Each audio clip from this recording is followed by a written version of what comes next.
మంది భక్తులకు దేవుడు దర్శనం అయ్యాడు. చిన్న వయసులో ఆ యవనస్తుడు తల్లిని కోల్పోయాడు.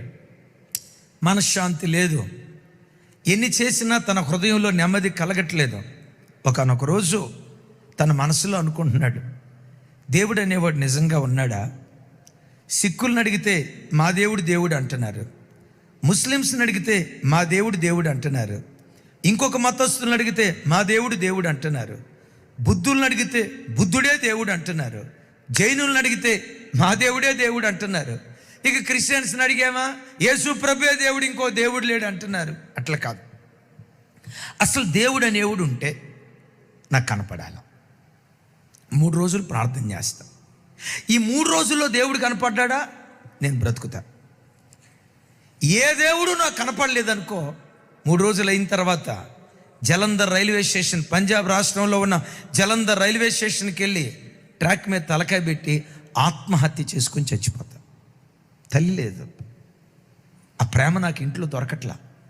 ఈ బ్రతికే కంటే నేను చచ్చిపోతే మంచిది కదని మనశ్శాంతిని కోల్పోయి దేవుడు అనేవాడు నాకు కనపడితే నేను బ్రతుకుతా, ఆయన కనపడి నా హృదయానికి సమాధానం ఇస్తే నేను బ్రతుకుతా అని తన ఇంట్లో ప్రార్థన చేసుకుంటున్నాడట. ఎలా ప్రార్థన చేసుకుంటున్నాడో తెలుసా?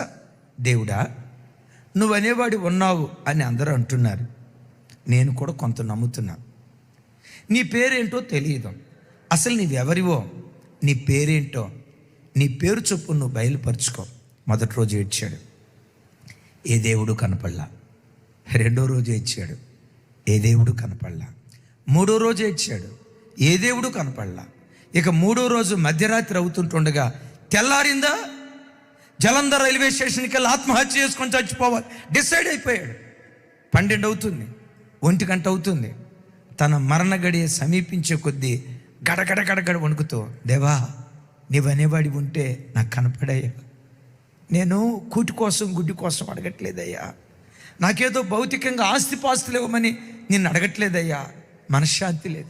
ఏ పేరు చొప్పున నిన్ను పిలవాలో నిన్ను నువ్వు బయలుపరుచుకోనని ఇక ఆఖరి గడియలో పిచ్చోడు ఏడ్చినట్టు ఏడుస్తున్నాడట. ఏ దేవుని పేరు పెట్టకుండా కళ్ళు మూసుకొని అలా ఏడుస్తూ ఉంటుండగా ప్రకాశమానమైన వెలుగు ఆయన గదిలో ప్రత్యక్షమైందట.